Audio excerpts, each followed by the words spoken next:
Hello guys.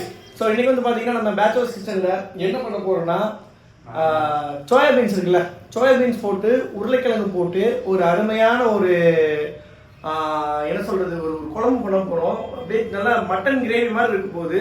So அதுதான் இன்றைக்கி நம்ம பண்ண போகிறோம். ஸோ என்னென்ன நம்மளுக்கு வேணும்னு பார்த்தலாம். இங்கே பாருங்கள், நம்ம உருளைக்கிழங்கு எடுத்துருக்கோம், தக்காளி, வெங்காயம், பச்சை மிளகா, அப்புறம் மீல் மேக்கர் இருக்குது பார்த்தீங்களா, அதாவது சோயாபீன்ஸ் அது சின்னது எடுத்துருக்கோம். அப்புறம் கொஞ்சம் தேங்காய் பால், ஓகேவா, தேங்காய் பால் எடுத்துருக்கோம். ஸோ இப்போ வந்து நம்ம சமைக்க ஆரம்பிச்சிடலாம்.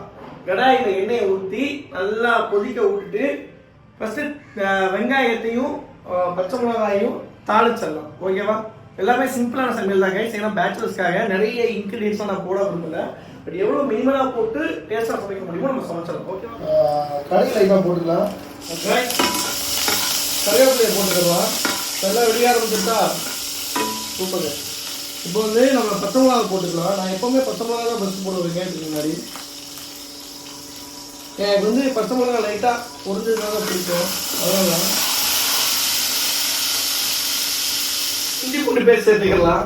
ஏன்னா நம்ம சமைக்கிறது வந்து பார்த்தீங்கன்னா உருளைக்கிழங்கும் சோயாபீன்ஸ் ரெண்டுமே வந்து பார்த்தீங்கன்னா கேஸு, அதனால நம்ம வந்து இஞ்சி பூண்டு பேஸ்ட்டு கண்டிப்பாக போட்டே ஆகணும் செரிமானத்துக்காக. இப்போ வந்து பார்த்தீங்கன்னா லைட்டாக மஞ்சள் சேர்த்துக்க போகிறோம். லைட்டாக மஞ்சள் இது அப்படியே நம்ம என்ன பண்ண போறோம்னா இந்த தக்காளி இருக்கு இல்லையா, அதை சேர்த்துக்கலாம்.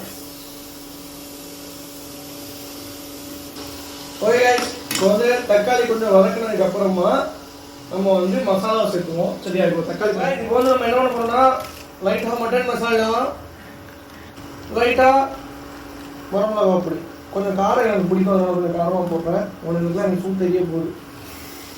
போட்டு லைட்டாக இந்த மசாலா வாட போகிற வரைக்கும் கிண்டிக்கலாம். வந்து பார்த்தீங்கன்னா இதில் லைட்டாக நம்ம தண்ணி ஊற்றிக்கலாம்.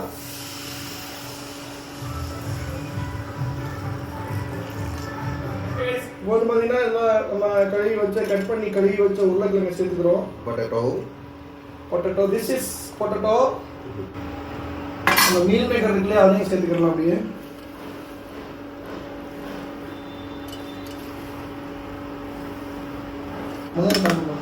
ஓகே கைஸ், கொஞ்ச நேரம் நம்ம இதை மூடி வச்சிடலாம். கைஸ் இப்போ வந்து பார்த்தீங்கன்னா உருளைக்கிழங்கு நல்லா வெந்துருச்சு, ஓகேங்களா. இப்போ நம்ம லாஸ்ட்டாக இந்த பாலை ஊற்றி இறக்க போகிறோம். தேங்காய் பால் ஊற்றிக்கலாம்.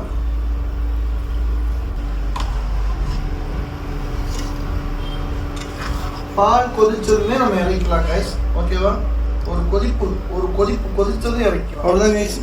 லைட்டாக மல்லித்தலையை போட்டு இறக்கினீங்கன்னா முடிஞ்சது ஒரு அருமையான உருளைக்கிழங்கு சோயாபீன்ஸ் குழம்பு.